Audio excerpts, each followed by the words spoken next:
Hello बच्चों, आज हम लोग साइंस चैप्टर नंबर 9 ग्रेविटेशन गुरुत्वाकर्षण के बारे में पढ़ेंगे। ओके, यहाँ लिखा हुआ है, जब किसी वस्तु को ऊंचाई से गिराया जाता है तो वह पृथ्वी की ओर ही गिरता है। जब कोई वस्तु ऊंचाई से गिराया जाएगा तो कहाँ गिरेगा? पृथ्वी की ओर। तो जो पृथ्वी की ओर गिरता है बेसिकली ऊपर नहीं चला जाता है, वही गुरुत्वाकर्षण बल के कारण ही वस्तु पृथ्वी की ओर नीचे गिरता है। और ये तो कॉमन बात है, ये तो बहुत सारे बच्चे जानते हैं, लेकिन यहाँ ध्यान देने वाली बात ये है, हम जानते हैं कि सभी ग्रह सूर्य के चारों ओर चक्कर लगाते हैं। सभी ग्रह सूर्य के चारों ओर चक्कर लगाते हैं।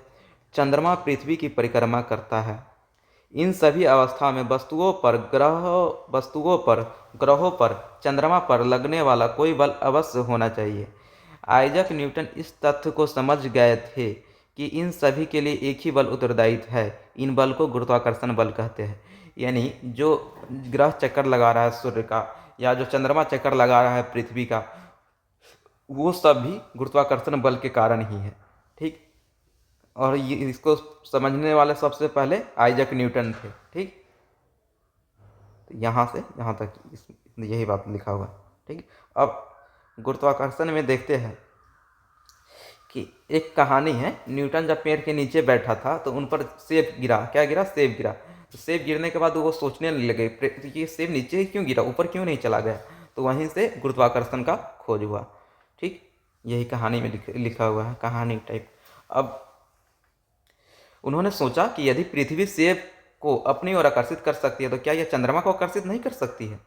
क्या दोनों स्थितियों में वही बल लग रहा है? उन्होंने अनुमान लगाया कि दोनों अवस्थाओं में एक ही प्रकार के बल उत्तरदायित्व है। उन्होंने तर्क दिया कि अपनी कक्षा के प्रत्येक बिंदु पर चंद्रमा किसी सरल रेखा पथ पर गति नहीं करता है, वरन पृथ्वी की ओर गति कर गिरता ही रहता। अतः वह अवश्य पृथ्वी द्वारा आकर्षित होता होगा, लेकिन हम वास्तव में चंद्रमा को पृथ्वी की ओर गिरते हुए नहीं देखते हैं। उन्होंने अनुमान लगाया कि जब सेब गिर जाता है, जब सेब गिरा तो चंद्रमा पर जब पृथ्वी गुरुत्वाकर्षण बल लगा रहा है तो चंद्रमा को भी गिर जाना चाहिए, लेकिन ऐसा नहीं होता है। ऐसा इसलिए नहीं होता है कि दोनों का अच्छा मास है, पृथ्वी का भी भार ज़्यादा है और चंद्रमा का भी भार अच्छा है, और ये एक कक्षा में घूमता है। अगर पृथ्वी का चक्कर, ये पृथ्वी है तो इसका चक्कर जो है चंद्रमा काटते रहता है। करीब 27.5 दिन में या 28 दिन में करीब चक्कर काट देता है। चंद्रमा पृथ्वी से छोटा है। गुरुत्वाकर्षण बल लगता तो है, इसी गुरुत्वाकर्षण बल के कारण ही जो गुरुत्वाकर्षण बल अभिकेंद्री बल की तरह काम करता है, और ये गुरुत्वाकर्षण बल के कारण ही इस कक्षा में क्या घूमते रहता है। ये गुरुत्वाकर्षण बल के कारण ही चंद्रमा इस कक्षा में घूमते रहता है। पृथ्वी और चंद्रमा के बीच में गुरुत्वाकर्षण बल लगता है। ठीक, पृथ्वी ही चंद्रमा नहीं, सूर्य और बाकी ग्रह भी जो उतना, अगर बीच में सूर्य है, सूर्य के चारों ओर जितना प्लानेट है, ठीक, 8 प्लानेट है, अगर वो 8 मतलब ग्रह है, वो भी सबके बीच में एक गुरुत्वाकर्षण बल लग रहा है।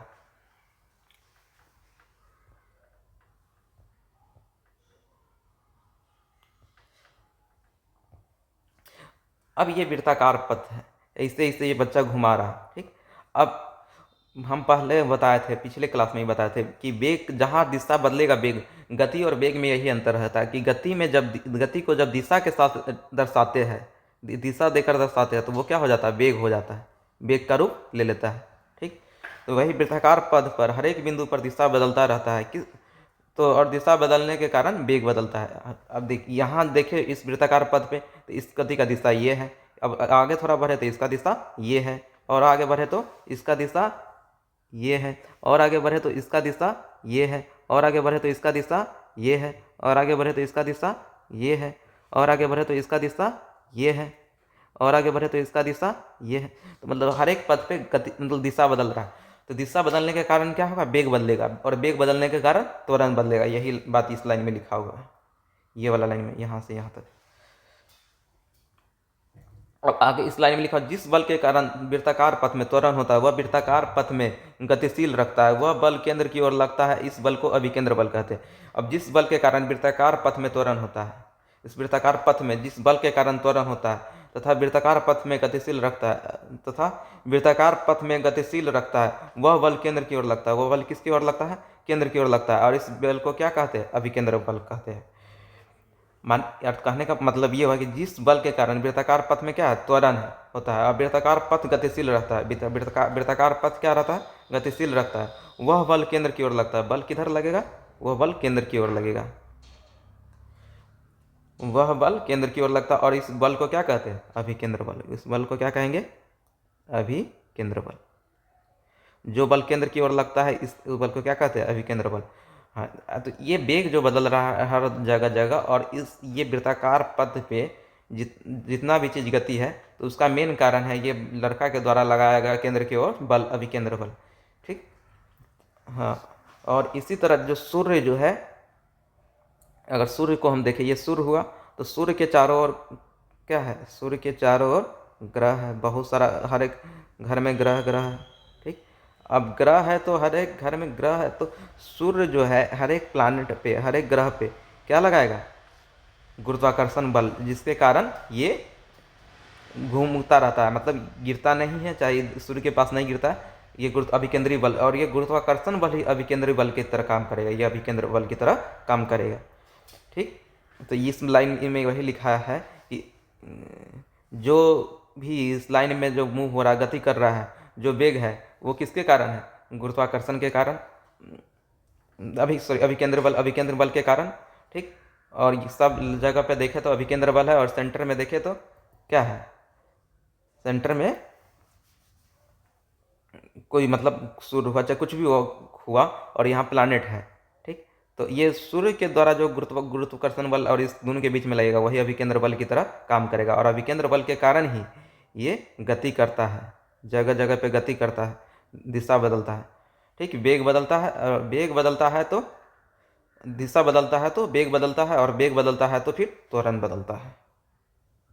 यही बात लिखा हुआ है दोनों लाइन में। अगर यह बल नहीं रहा तो पत्थर एक सरल रेखा में मुक्त रूप से गतिशील हो जाता है।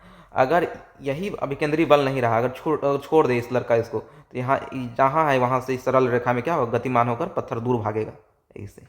अगर यहाँ छूटे तो ये इससे भागेगा, यहाँ छूटे तो ऐसे भागेगा, यहाँ छूटे तो ऐसे भागेगा।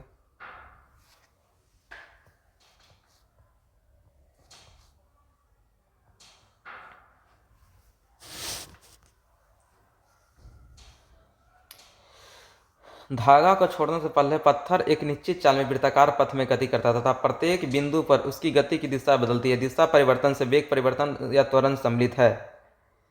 जिस बल के कारण यह त्वरण होता है तथा जो वस्तु को वृत्ताकार पथ में गतिशील रखता है, वह बल केंद्र की ओर लगता है। इस बल को अभिकेंद्र बल कहते हैं। जिस बल के कारण यह त्वरण होता है तथा जो वस्तु को वृत्ताकार पथ में गतिशील रखता है, वह बल केंद्र की ओर लगता है। इस बल को अभिकेंद्र कहते हैं।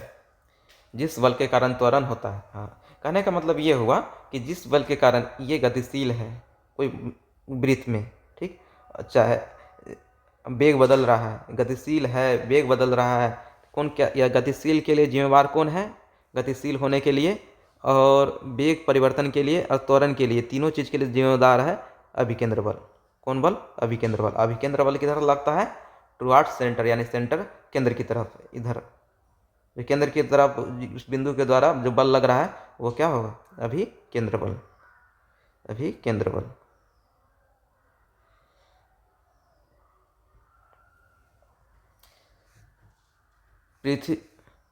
पृथ्वी के चारों ओर चंद्रमा की गति अभिकेंद्र बल के कारण है। पृथ्वी के चारों ओर चंद्रमा की गति अभिकेंद्र बल के कारण है। अभिकेंद्र बल पृथ्वी के आकर्षण बल के कारण मिल पाता है।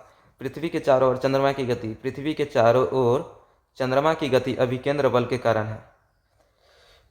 पृथ्वी के चारों ओर जो चंद्रमा की गति होता है वो किसके कारण है? अभिकेंद्र बल के कारण। अभिकेंद्र पृथ्वी के चारों ओर चंद्रमा की गति अभिकेंद्र बल के कारण है। और अभिकेंद्र बल पृथ्वी के आकर्षण बल के कारण मिल पाता है। पृथ्वी के आकर्षण बल के कारण कौन बल मिलता है? तो अभिकेंद्र बल। यदि ऐसा कोई बल ना हो तो चंद्रमा एक समान गति से सरल रेखीय पथ पर चलता रहेगा। यदि ऐसा कोई बल ना हो, अगर बल नहीं होता तो चंद्रमा जो गोल गोल चक्कर लगा रहा है, पृथ्वी का चक्कर नहीं लगाता, उस एकदम सीधा लाइन पे चलते रहता है।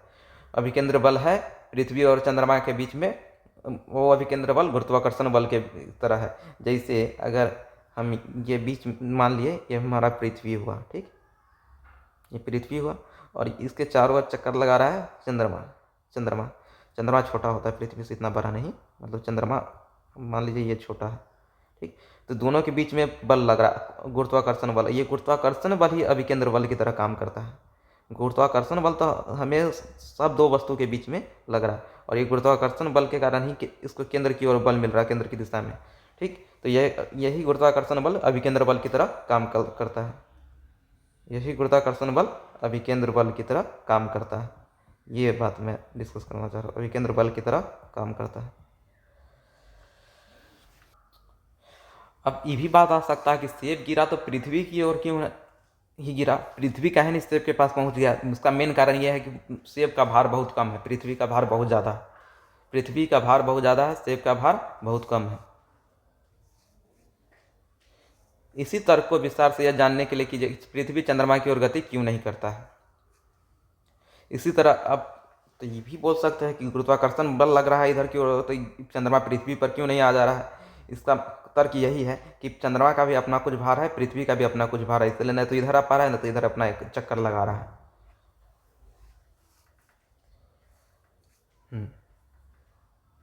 अब आगे हम देखिए,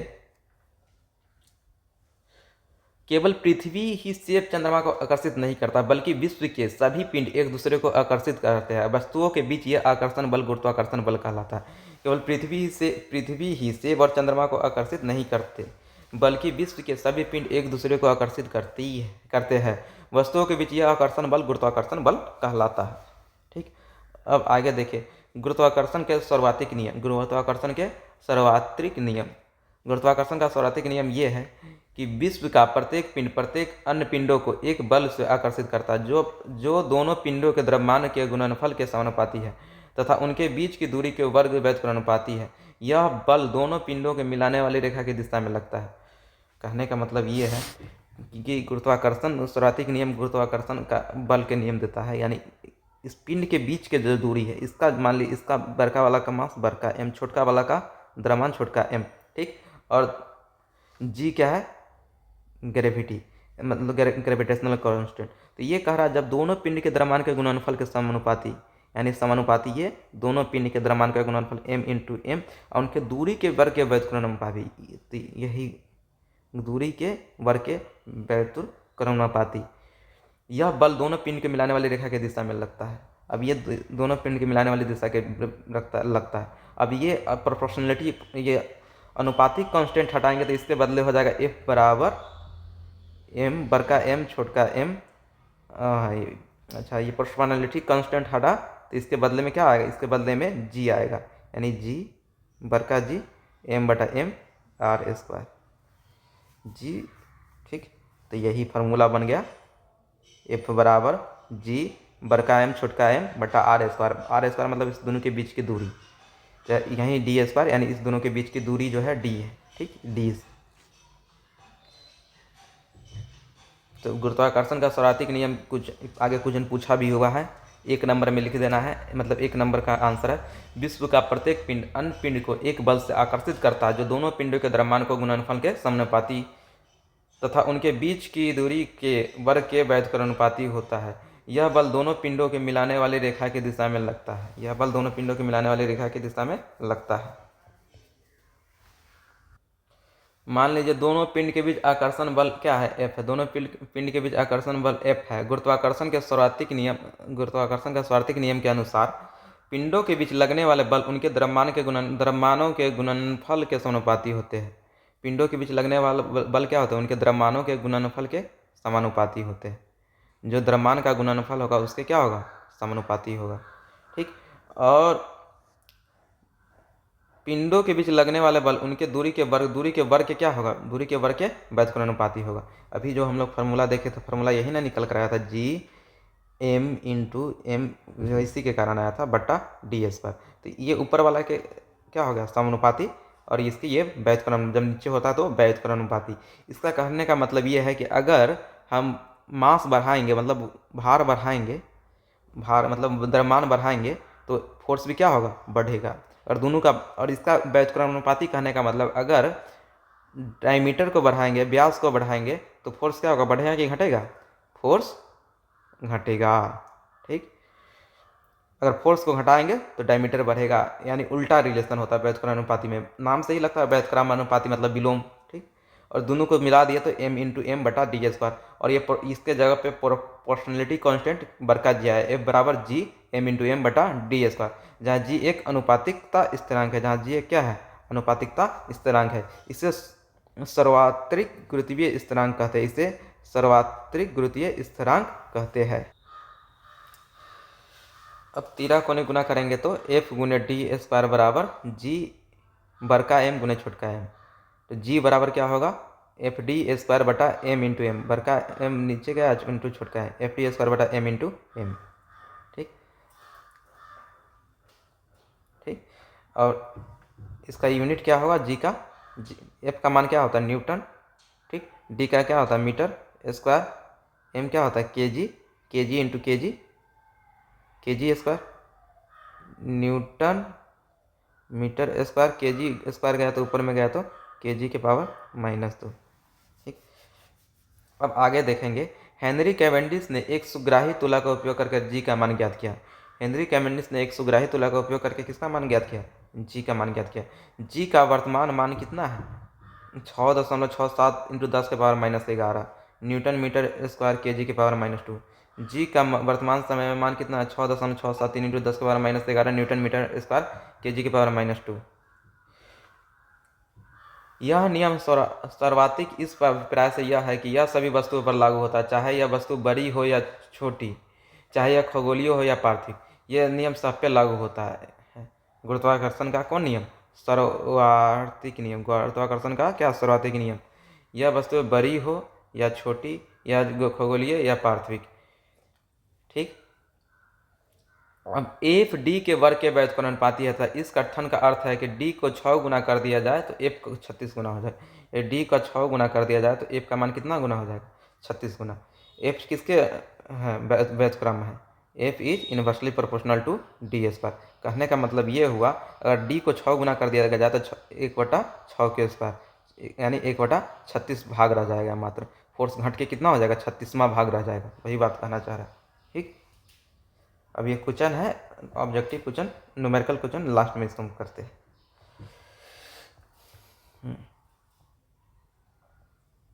या तो देख ही लिया जाए। पृथ्वी का द्रव्यमान कितना दिया हुआ है, 6 इंटू 10 के पावर 24 kg, ठीक। और चंद्रमा का द्रव्यमान कितना दिया हुआ है, 7.4 इंटू 10 के पावर 22 kg। यदि पृथ्वी और चंद्रमा के बीच की दूरी कितना है, बीच की दूरी 3.84 इंटू 10 के पावर 5 किलोमीटर, किलोमीटर को बदलेंगे तो 1000 मीटर, 3.84 इंटू 10 के पावर 8 मीटर। अब देखेंगे तो जी का मान कितना है, कैपिटल जी का मान 6.7 इंटू 10 के पावर -11 न्यूटन मीटर स्क्वायर के जी के पावर -2। एफ बराबर जी एम इंटू एम बटा डी स्क्वायर। कैपिटल जी क्या है, कैपिटल जी का मान रख देंगे 6.7 इंटू 10 के पावर -11 न्यूटन मीटर स्क्वायर के जी के पावर -2, ठीक। और बड़का एम का मान क्या है, 6 इंटू 10 के पावर 24। छोटका एम का मान क्या है, 7.4 इंटू 10 के पावर 22, ठीक। डी का मान क्या है, 3.84 इंटू 10 के पावर 8 मीटर, ठीक। अब इसको हल करेंगे, काटपीट करेंगे तो 2.02 इंटू 10 के पावर 20 न्यूटन। अतः पृथ्वी तथा चंद्रमा पर लगाया गया बल कितना है, 2.02 इंटू 10 के पावर 20 न्यूटन, ठीक है। अब आगे देखें,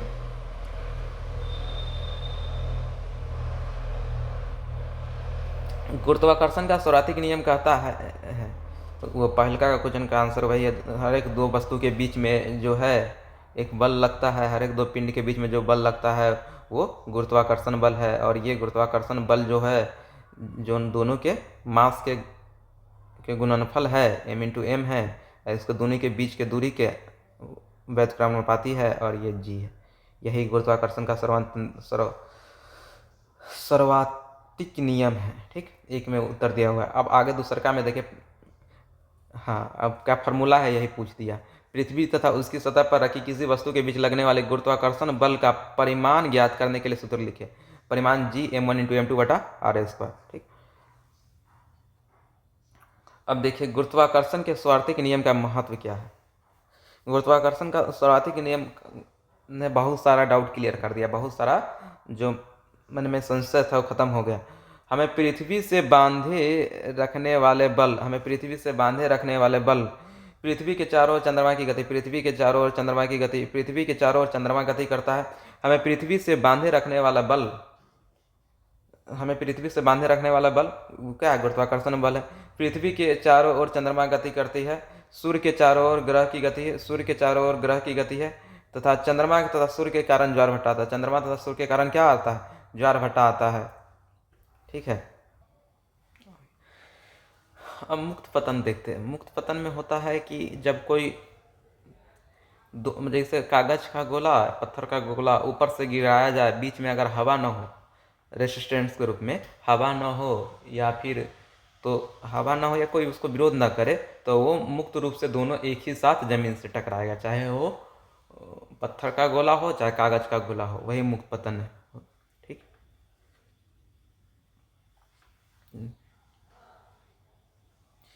ये जानते कि हम जानते हैं कि पृथ्वी वस्तुओं को अपनी ओर आकर्षित करता है। पृथ्वी के इस आकर्षण बल को गुरुत्वीय बल कहते हैं। पृथ्वी के इस आकर्षण बल को गुरुत्वीय बल कहते हैं।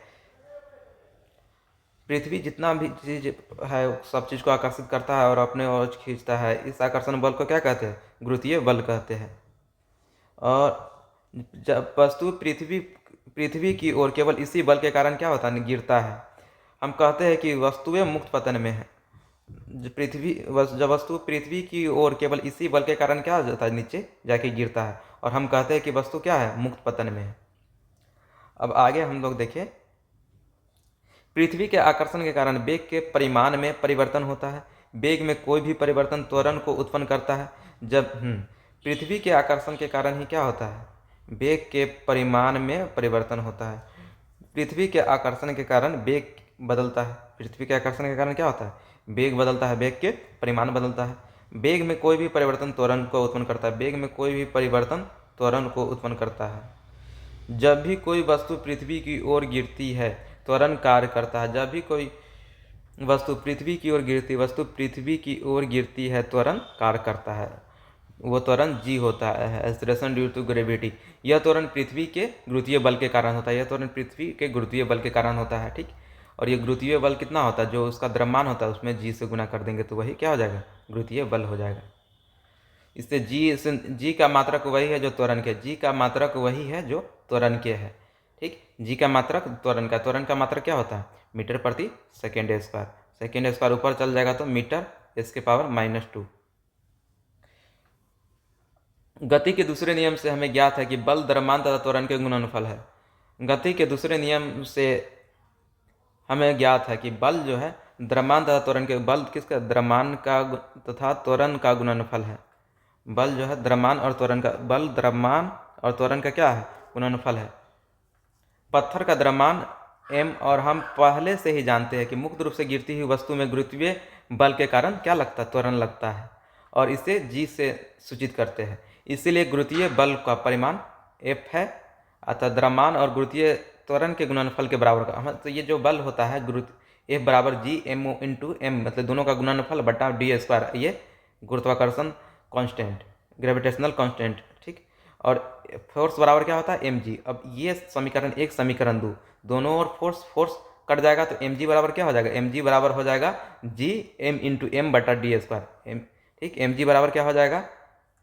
Equal to G m into m, बड़का m इंटू छोटका m बटा d²। यहाँ से g छोटका m से छोटका m कट जाएगा तो g बराबर क्या हो जाएगा? g कैपिटल M बटा d²।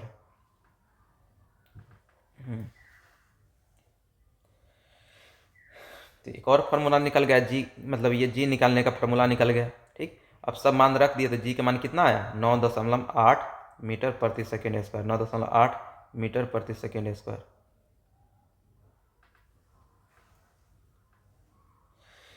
जी का मान ध्रुव पर विषुवत वृत्त की अपेक्षा अधिक होता है। जी का मान ध्रुव पर विषुवत वृत्त की अपेक्षा अधिक होता है। जी का मान ध्रुव पर क्या होता है? विषुवत वृत्त की अपेक्षा अधिक होता है। अधिकांश गणनाओं के लिए पृथ्वी की सतह पर या इसके पास जी का मान लगभग स्थिर होता है। हाँ, पृथ्वी की सतह पर या उसके पास जी का मान लगभग क्या होता है? स्थिर होता है। लेकिन पृथ्वी से दूर वस्तु के लिए पृथ्वी के गुरुत्वीय बल के कारण त्वरण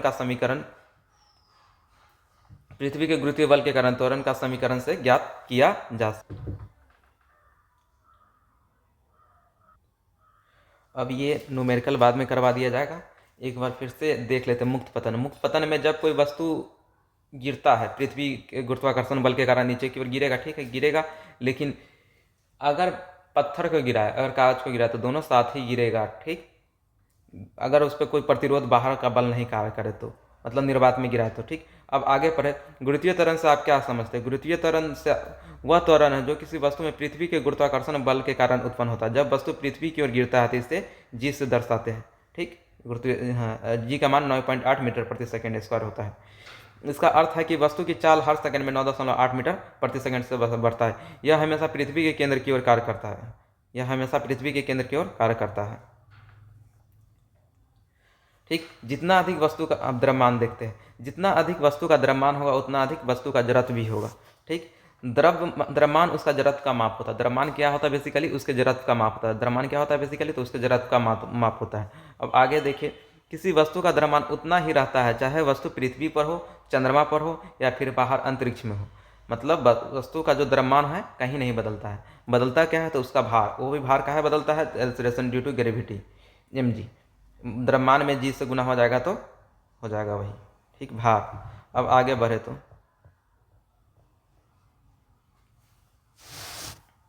F बराबर mg, W बराबर mg। ये भार बराबर क्या होगा? m इंटू जी। जी क्या है? एक्सेलरेशन ड्यू टू ग्रेविटी, और m मास। वस्तु का भार एक बल है जिससे यह पृथ्वी की ओर आकर्षित होता है। भार का एसआई मात्रक वही है जो बल का है। भार का एसआई मात्रक क्या है? भार का एसआई मात्रक वही है जो बल का है, अर्थात क्या है? तो न्यूटन है। अर्थात भार का एसआई मात्रक न्यूटन है। भार एक बल है जो ऊर्ध्वाधर दिशा में नीचे की ओर लगता है, इसलिए इसमें परिमाण तथा दिशा दोनों होते हैं। भार एक क्या है? भार एक बल है जो ऊर्ध्वाधर दिशा में नीचे की ओर लगता है, जो ऊर्ध्वाधर दिशा में नीचे की ओर लगता है। इसमें परिमाण तथा दिशा दोनों होते हैं। भार में क्या होता है? परिमाण भी होते हैं और दिशा भी होते हैं। अब आगे देखिए, तो वस्तु का द्रव्यमान m के समानुपाती होते हैं। द्रव्यमान किसके m के समानुपाती होते हैं।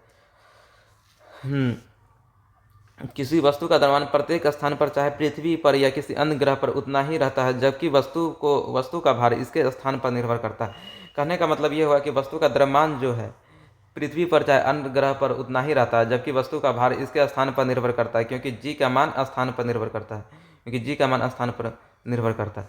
किसी वस्तु का द्रव्यमान प्रत्येक स्थान पर, चाहे पृथ्वी पर या किसी अन्य ग्रह पर, उतना ही रहता है, जबकि वस्तु भार के स्थान पर निर्भर करता है, क्योंकि जी का मान स्थान पर निर्भर करता है। किसी वस्तु का द्रव्यमान प्रत्येक स्थान पर, चाहे पृथ्वी पर किसी अन्य ग्रह पर, उतना ही रहता है, जबकि वस्तु का भार इसके स्थान पर निर्भर करता है। कहने का मतलब ये हुआ कि द्रव्यमान कहीं भी ले जाए, पृथ्वी पर, आकाश पर, पाताल पर, कहीं भी, मतलब इसे पृथ्वी और आकाश बोला जाता है, चंद्रमा पर, ठीक, तो नहीं बदलता। लेकिन द्रव्यमान कहीं नहीं बदलेगा, लेकिन भार बदलेगा। भार बदलेगा, वो ग्रेविटी के मान चेंज होता है। चंद्रमा पर ग्रेविटी का मान g/6 हो जाता है। जितना पृथ्वी पर ग्रेविटी होता है उसका 1/6 चंद्रमा पर ग्रेविटी होता है। अब देखिए, किसी वस्तु का चंद्रमा पर भार क्या होगा? जिससे पृथ्वी उस वस्तु को अपनी ओर आकर्षित करता है। इस प्रकार चंद्रमा पर किसी वस्तु का भार वह बल है जिससे चंद्रमा उस वस्तु को आकर्षित करता है। चंद्रमा का द्रव्यमान पृथ्वी की अपेक्षा कम है, इस कारण चंद्रमा वस्तुओं पर कम आकर्षण बल लगाता है। चंद्रमा वस्तुओं पर क्या लगाएगा? कम आकर्षण बल लगाएगा। चंद्रमा का द्रव्यमान पृथ्वी की अपेक्षा कम है। चंद्रमा का द्रव्यमान क्या है? पृथ्वी की अपेक्षा कम है, इस कारण चंद्रमा वस्तुओं पर कम आकर्षण बल लगाएगा। अब कितना कम लगाएगा? तो ये 1/6 सीधे।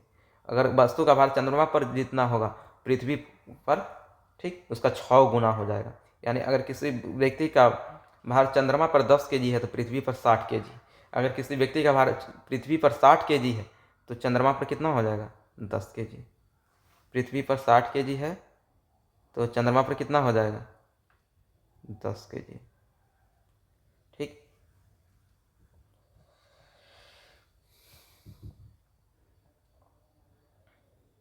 एक वस्तु का द्रव्यमान 10 kg है, पृथ्वी पर इसका भार कितना होगा? 10 × 9.8, 10 × 9.8, 98 न्यूटन। 98 न्यूटन।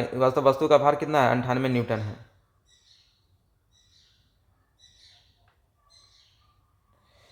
एक वस्तु का भार पृथ्वी की सतह मापने पर 10 न्यूटन आता है। 10 न्यूटन आता है, 10/6, 1.67, ठीक। कहने का मतलब वही है कि जितना चंद्रमा पर वस्तु का भार होगा 1/6 पृथ्वी पर इसका भार होगा। यदि किसी व्यक्ति का, वही बात है, पृथ्वी पर 60 केजी भार होगा तो चंद्रमा पर कितना होगा, 1/6 इसका 10 केजी, वही बात है। तो ये कुछ न कुछ और है। यदि किसी का 10 न्यूटन माप है तो चंद्रमा पर कितना होगा, उसमें 6 से डिवाइड लगा देंगे।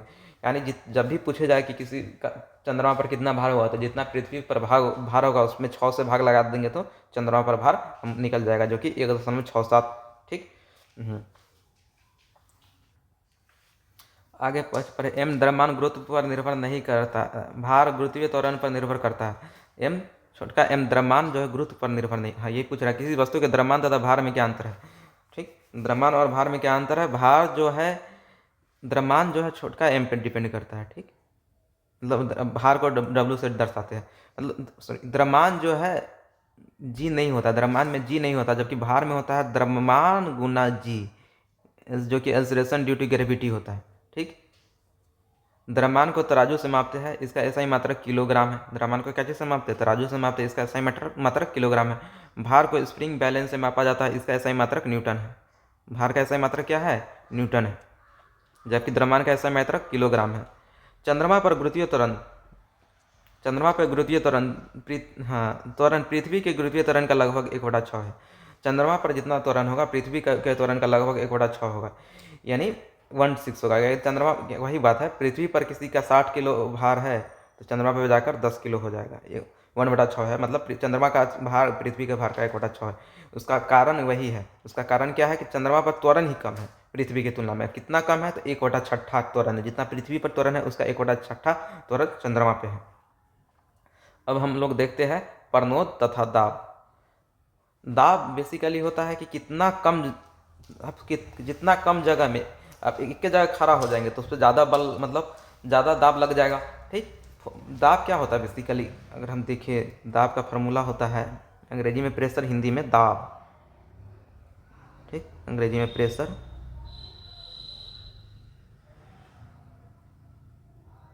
फोर्स बटा एरिया। फोर्स क्या होता है, बल बटा क्षेत्रफल। अब कितना बल लगा के बटा क्षेत्रफल, कितना, हाँ, अगर क्षेत्रफल अगर कम हुआ, क्षेत्रफल अगर कम हुआ तो दाब क्या हो जाएगा, ज़्यादा हो जाएगा। ठीक, वही बात है, यही बात है कि क्षेत्रफल अगर कम होगा तो दाब हो जाएगा। इसीलिए चाकू का क्षेत्रफल कम होता है, धार ज़्यादा होता है, कम होता है, क्षेत्रफल कम होता है तो दाब खटक से दाब से क्या कर देता है, काट देता है। इस वही बात है। दाब बराबर एक चीज़ याद रखेंगे, फोर्स, प्रेशर बराबर फोर्स बटा एरिया, बल बटा क्षेत्रफल। दाब बराबर क्या होगा, बल बटा क्षेत्रफल। हाँ, दाब अगर बढ़ाएंगे तो दाब, अगर बल बढ़ाएंगे तो दाब भी बढ़ेगा, अगर क्षेत्रफल घटाएंगे तो दाब बढ़ेगा। क्षेत्रफल को कम करेंगे तो क्या होगा, दाब बढ़ेगा, अगर बल को बढ़ाएंगे तो भी दाब बढ़ेगा। ठीक,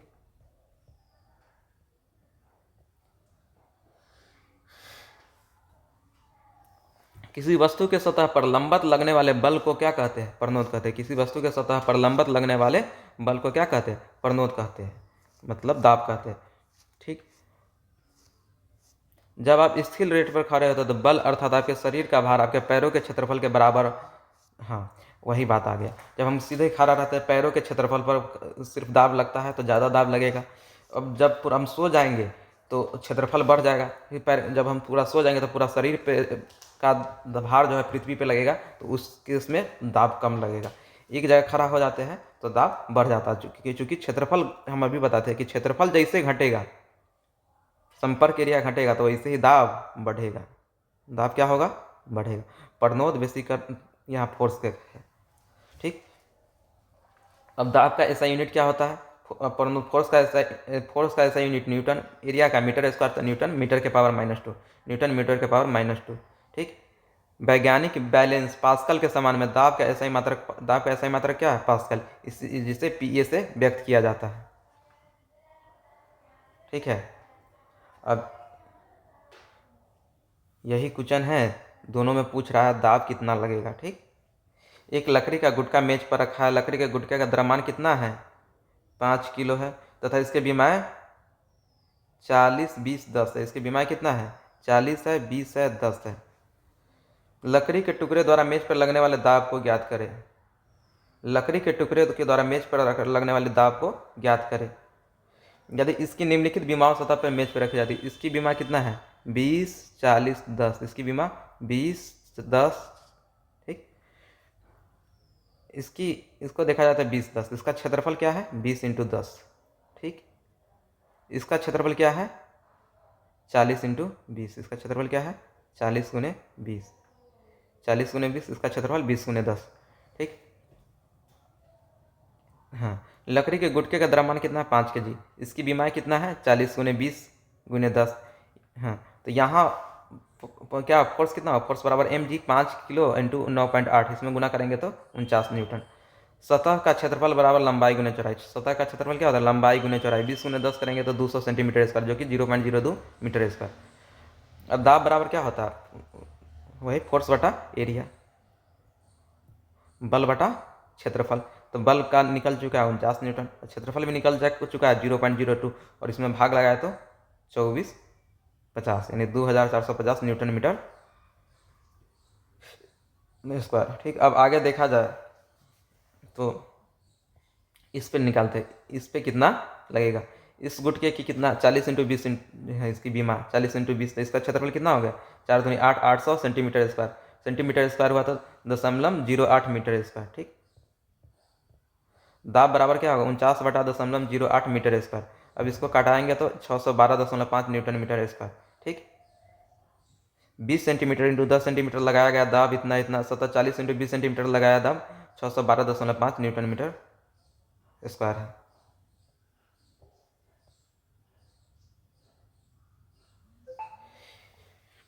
हाँ, अब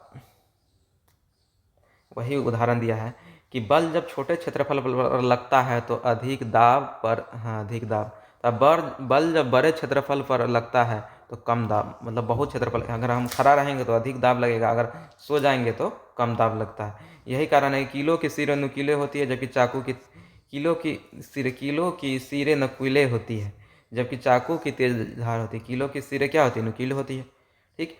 चाकू की तेज धार होती है तथा भवनों की नींव चौड़ी होती है, तथा भवनों की नींव क्या होती है चौड़ी होती है।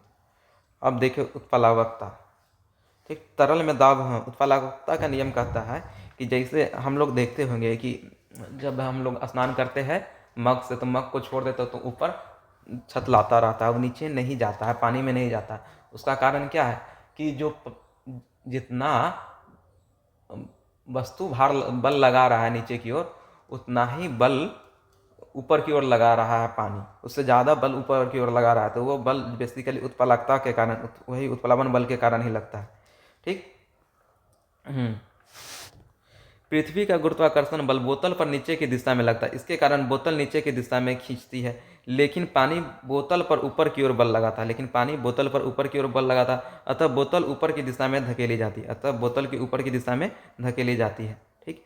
पृथ्वी के गुरुत्वाकर्षण बल के बराबर जब बोतल डुबाई जाती है तो बोतल पर पानी द्वारा लगने वाले ऊपर की दिशा में बल इसके भार से अधिक हो, इसीलिए छोड़ने पर यह ऊपर उठती है। कहने का मतलब ये कहना चाह रहा है कि पानी के बोतल पर ऊपर की ओर बल लगता है, ठीक, इसलिए ये तैरता रहता है। अतः बोतल के ऊपर की दिशा में क्या होता है धकल दिया जाता है, ठीक। जब बोतल को डुबाया जाता है तो बोतल पर पानी द्वारा लगने वाले ऊपर की दिशा में बल इसके भार से अधिक होगा। जब बोतल को डुबाया जाता है तो बोतल पर पानी द्वारा लगने वाला, बोतल डूबेगा कौन कंडीशन में, जब खूब भारी बोतल लिया है जिसमें खूब पत्थर भरा रहा है चाहे कुछ भी, तो उस कंडीशन में डूब जाएगा। तो डूब जाएगा क्यों, क्योंकि बोतल ही भारी हो गया, पानी के घनत्व से अधिक होगा। इसका मेन कारण घनत्व होता है, वही मतलब उत्प्लवन बल होता है, ठीक। और उत्प्लवन बल घनत्व के पे निर्भर करता है। अब यहाँ विस्तार से बताते हैं इसको।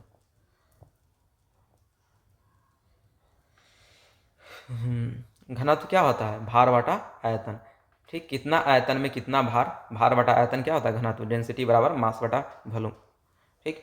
अब वही देखें, बोतल पर पानी द्वारा ऊपर की ओर लगने वाले बल को उत्प्लवन बल कहा, यही तो बात था। जो बोतल के द्वारा बोतल पानी के ऊपर छतलाता है, नीचे नहीं डूबता, नीचे नहीं जाता, कारण है उत्प्लावन बल। बोतल पर पानी द्वारा ऊपर की ओर लगने वाले बल को क्या कहते हैं उत्प्लावन बल कहलाता है। वास्तविक में किसी तरल में डुबाने पर सभी वस्तुओं एक उत्प्लावन बल लगाता है। वास्तव में किसी तरल में डुबाने पर सभी वस्तुओं पर एक उत्प्लावन बल लगता है। उत्प्लावन बल का परिमाण तरल के घनत्व पर निर्भर करता है। उत्प्लावन बल के परिमाण तरल के घनत्व पर निर्भर करता है। उत्प्लावन बल का परिणाम कहाँ निर्भर करेगा? तरल के घनत्व पर निर्भर करेगा। ठीक। बोतल पर पानी द्वारा ऊपर की ओर लगने वाले बल को उत्प्लावन बल कहलाता है। वास्तव में किसी तरल में डुबाने पर सभी वस्तुओं पर एक उत्प्लावन बल, हाँ, जब भी कोई चीज़ तरल में डुबाते हैं तो उस पर कौन बल लगता है? उत्प्लावन बल लगता है। बोतल पानी में तैरता है वो उत्प्लावन बल के कारण ही। ठीक। उत्प्लावन बल का परिमाण तरल के घनत्व पर, तरल का घनत्व पर क्या निर्भर करता है? उत्प्लावन बल का परिमाण निर्भर करता है। पानी की सतह पर रखने पर वस्तुएं तैरती या डूबती क्यों हैं? उसका कारण वही है, जिसका घनत्व ज़्यादा, पानी का घनत्व अगर ज़्यादा हुआ तो वस्तु इस पर तैरते रहेगा। पानी का घनत्व ज़्यादा होगा तो वस्तु इस पर क्या होगा? वस्तु इस पर क्या होगा? तैरते रहेगा। क्या होगा? तैरते रहेगा, तैरते रहेगा। और पानी का घनत्व कम हुआ, अगर वस्तु का घनत्व ज़्यादा हुआ, जैसे लोहा का कील, उस सब का घनत्व ज़्यादा होता है, तनिके दूर छोटा रहता है लेकिन पानी में जाकर डूब जाता है। क्यों? क्योंकि घनत्व ज़्यादा। घनत्व के लिए क्या है? भार बटा आयतन फॉर्मूला है। कितना उसका भार है बटा डेंसिटी बराबर मास बटा वॉल्यूम। ठीक। तो वही है उदाहरण है। कॉर्क जो है, जो हम लोग खेलते हैं बैडमिंटन, वो फेंके पानी में तो तैरता रहेगा, लेकिन लोहा का कील क्या होगा? डूब जाएगा। क्यों? उसका कारण दिया जाता है घनत्व। लोहे का कील का घनत्व ज़्यादा है और कॉर्क का घनत्व कम है। तो कम घनत्व वाला चीज़ ऊपर तैरते रहेगा, ज़्यादा घनत्व वाला क्या होगा? डूब जाएगा। कॉर्क का घनत्व है पानी के घनत्व से कम है, इसीलिए ऊपर तैरता रहेगा। जिस चीज़ का भी घनत्व कम रहेगा ऊपर पानी के ऊपर तैरता रहेगा। जैसे इस चीज़ का पानी के घनत्व से ज़्यादा होगा तो पानी में जाकर कील की तरह डूब जाएगा। ठीक। ये सब वही है। इसको ये आर्किमिडीज खोजे थे। ठीक है, इसलिए ऐसे आर्किमिडीज का सिद्धांत कहते हैं। ठीक। आर्किमिडीज एक ग्रीक वैज्ञानिक था। उन्होंने एक सिद्धांत की खोज की। उन्हीं के नाम से विख्यात यह सिद्धांत है। उन्होंने यह देखने के बाद खोजा कि नहाने के टब में घुसने पर पानी बाहर बहने लगता है। वे सड़क पर यूरेका यूरेका चिल्लाते हुए भागे, जिसका अर्थ मैंने पा लिया। ठीक। पानी द्वारा ऊपर की ओर लगाया गया बल उत्प्लावन बल कहलाता है। जब किसी वस्तु को किसी तरल में पूर्ण या आंशिक रूप से डुबाया जाता है तो वो ऊपर की दिशा में एक बल अनुभव करता है जो वस्तु द्वारा हटाया गया या तरल के भार के बराबर होता है।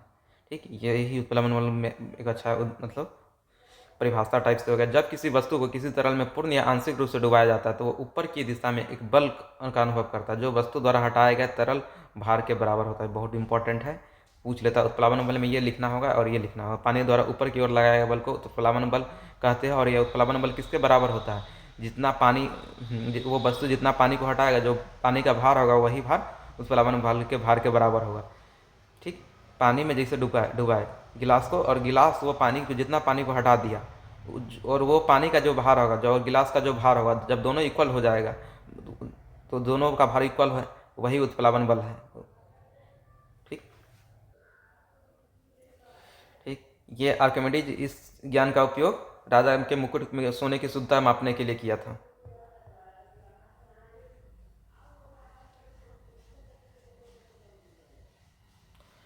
अब ये भी चीज़ पूछ लेता है। हाइड्रोमीटर जो द्रव के घनत्व मापने के लिए प्रयुक्त होता है, इसी सिद्धांत पर आधारित है। हाइड्रोमीटर किसके? द्रव के घनत्व मापने के लिए यूज होता है।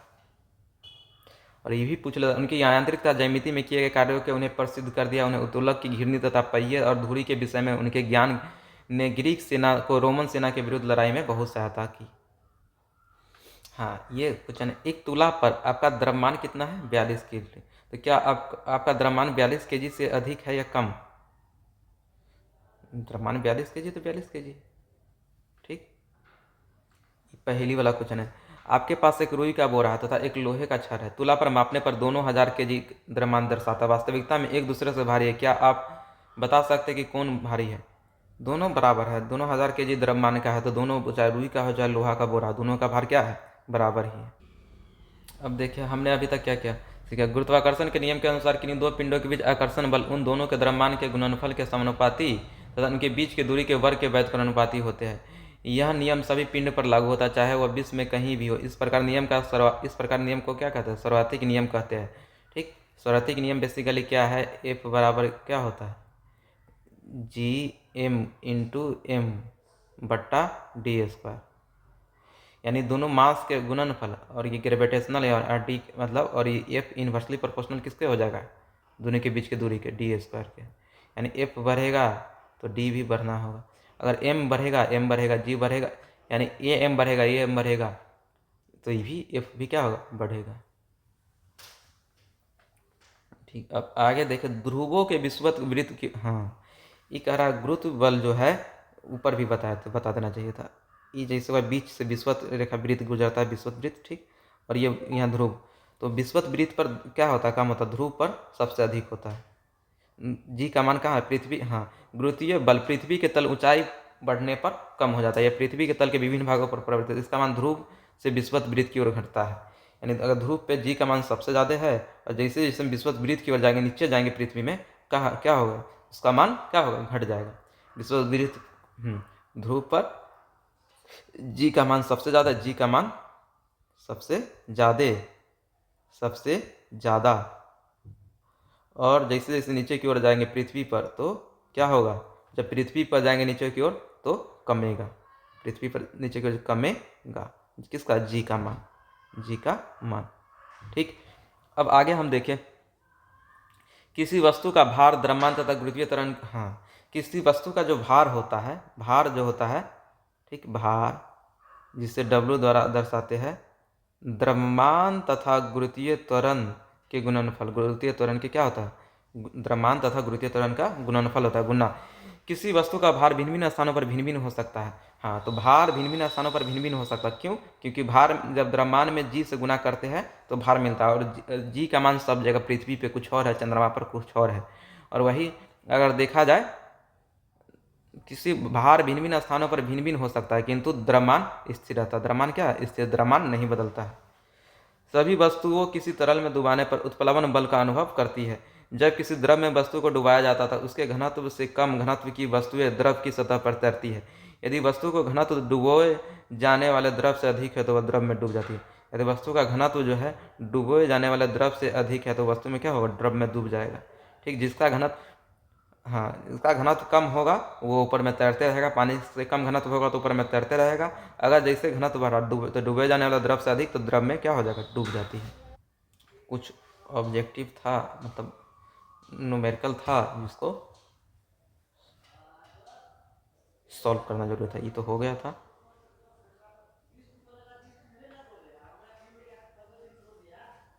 ये दोनों रह गया था, ये दोनों ऑब्जेक्टिव रह, ये दोनों न्यूमेरिकल रह गया था। एक कार किसी कगार से गिर रहा है, ठीक, कितना 0.5 सेकंड में धरती पर आ गिरता है, कितना धरती पर आ गिरता है, 0.5, हाँ जी का मान कितना है, 10 मीटर प्रति सेकंड स्क्वायर लीजिए। ठीक, धरती पर टकराते समय कार की चाल क्या होगी, पहला क्वेश्चन। दूसरा क्वेश्चन 0.5 सेकंड के दौरान इसकी औसत चाल क्या होगी। फिर तीसरा क्वेश्चन धरती से कगार की कितनी ऊंचाई पे है। ठीक, अगर यहाँ हम ध्यान से देखें तो ध्यान से देखने के बाद पता चलता है टी बराबर यहाँ कहाँ है, 0.5 सेकेंड, यू बराबर 0 मीटर प्रति सेकेंड, और जी बराबर 10 मीटर प्रति सेकेंड स्क्वायर। ठीक, ये ऐसे एक्चुअल में 9.8 मीटर प्रति सेकेंड स्क्वायर होता है, लेकिन यहाँ जी का मान कितना लिया जाएगा, 10 मीटर प्रति सेकेंड स्क्वायर। अगर यहाँ जी का मान कितना लेंगे, 10 मीटर प्रति सेकेंड स्क्वायर, तो यहाँ ए क्या हो जाएगा, प्लस 10 मीटर प्रति सेकेंड स्क्वायर। चाल भी बराबर क्या होगा, 80, भी बराबर 80, ए का, ठीक है, भी बराबर 10 मीटर प्रति, यहाँ ए का मान कितना है 10, और टी का मान क्या है 0.5 सेकेंड में गिरता है।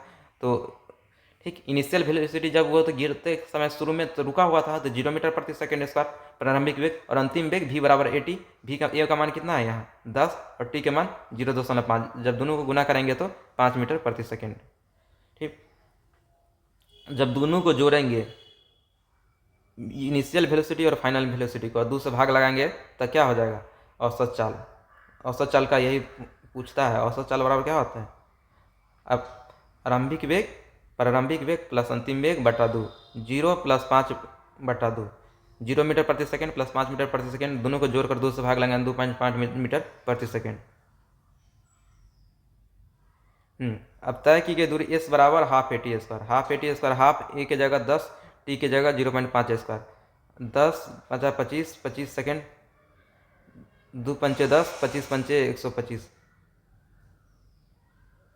2 पंचे 10, 25 पंचे 125, 2 पंचे 10, अब 25 से गुना करेंगे तो 25 पंचे 125, 1.25, धरती पर टकराते समय इसकी चाल 5 मीटर प्रति सेकंड, 0.5 सेकंड के दौरान इसकी औसत चाल। तो ये तय की गई दूरी अगर निकालना पड़े, इस बराबर क्या होगा, half A T square. Half A का मान क्या है, 10 मीटर प्रति सेकंड स्क्वायर, टी का मान 0.5 सेकंड। ठीक, इसका स्क्वायर करेंगे हाफ 10 50 25 25 2 पंचे 10, 5 से 25 में गुणा होगा तो 25 पंचे 125, 1.25 मीटर। ठीक,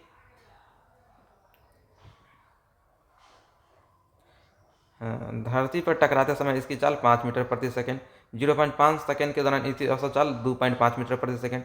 धरती से कगार की ऊंचाई 1.25 मीटर। ठीक,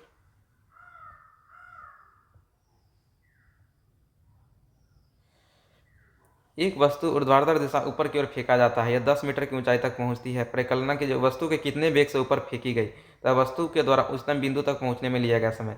वस्तु को ऊपर की ओर फेंका जा रहा है तो त्वरण नीचे की ओर लग रहा है तो वस्तु का त्वरण ऋणात्मक होगा। कहने का मतलब ये होगा कि हम ऊपर की ओर वस्तु को फेंक रहे हैं। ठीक, और जो त्वरण जो है नीचे की ओर, मतलब ग्रेविटी के द्वारा जो त्वरण है वो नीचे की ओर लग रहा है, एक्सेलरेशन ड्यू टू ग्रेविटी। ठीक, वस्तु का त्वरण नीचे की ओर, त्वरण जब नीचे की ओर लग रहा है तो यहाँ एक्सेलरेशन का मान क्या हो, ए बराबर क्या हो, माइनस जी। तो एस का मान 10, भी के मान 0, ठीक, जी के मान 9.8 मीटर प्रति सेकंड स्क्वायर, ए के मान माइनस 9.8 मीटर प्रति सेकंड स्क्वायर। भी स्क्वायर बराबर क्या होगा, you square plus 2ac। You square 2a के मान कितना 9.8 मीटर प्रति सेकंड इंटू एस का मान 10। ठीक, एस का मान कितना है 10 दिया हुआ है क्वेश्चन में, यहाँ 10 मीटर ऊंचाई तक पहुँचने के बाद। ठीक, तो जब फाइनल वेलोसिटी कहाँ कहीं जाकर रुकेगा वस्तु, तो यह क्या है, भी का मान 0। ठीक, जब इसको सॉल्व करेंगे, u का मान हमको निकालना है, प्रारंभिक वेग। क्वेश्चन क्या था एक बार और से, एक वस्तु को ऊर्ध्वाधर दिशा में ऊपर की ओर फेंका जाता है, ऊपर की ओर फेंकते हैं, यह 10 मीटर ऊंचाई तक पहुंचता है, ये दूरी दिया हुआ 10 मीटर ऊंचाई तक पहुंचता है। ठीक, ऊपर की ओर फेंका जा रहा है तो वस्तु कितने वेग से ऊपर फेंकी गई थी, शुरू में कितने वेग से फेंकी गई थी, तो इसे u निकालना है। वस्तु द्वारा उच्चतम बिंदु तक पहुंचने में लिया गया समय t निकालना है। ठीक, तो यहाँ भी स्क्वायर बराबर क्या फॉर्मूला होता है, equal to u square plus 2ac। भी वर्ग की जगह 0 बराबर यू स्क्वायर 2a का मान 9.8 मीटर प्रति सेकंड स्क्वायर इंटू एस के मान 10। ठीक, अब इधर ले जाएंगे तो गुना होगा -2 इंटू 9.8 इंटू 10। ठीक, 2 8 16 2 9 18 19 196 मीटर प्रति सेकंड स्क्वायर। यू स्क्वायर बराबर इतना, माइनस माइनस कट जाएगा तो इस पर रूट चढ़ेगा तो यू बराबर रूट अंडर 196 मीटर प्रति सेकंड, तो यू बराबर बेसिकली 14 मीटर प्रति सेकंड। और दूसरा मान निकालना है, दूसरा मान ये है कि वस्तु द्वारा उच्चतम बिंदु तक पहुंचने में लिया गया समय, वस्तु द्वारा उच्चतम बिंदु तक पहुंचने में लिया गया समय v बराबर u प्लस ए टी वाला फॉर्मूला से निकलेगा। उच्चतम बिंदु जहां पहुंचेगा वहां जाकर वस्तु का कितना स्पीड 0 हो जाएगा, और u का मान 14 माइनस 9.8 मीटर प्रति सेकेंड और इंटू टी। ठीक, तो उधर ले जाएंगे तो 9.8 मीटर प्रति सेकेंड स्क्वायर इंटू टी, तो 14 क्या हो जाएगा 14/9.8, तो भाग लगाएंगे तो 1.43 आ जाएगा इसको हल करने पे। ठीक, तो समय कितना ले रहा है 1.43 सेकेंड, और कितने ये क्या और कि प्रारंभिक वेग कितना निकल कर आया था सॉल्व करने पे 14। यहाँ से यू का मान कितना निकल कर आया था 14 मीटर प्रति सेकेंड। ठीक, यहाँ भी दिया प्रारंभिक वेग। अब ठीक है, ओके, ये क्वेश्चन आंसर नेक्स्ट क्लास में होगा कभी।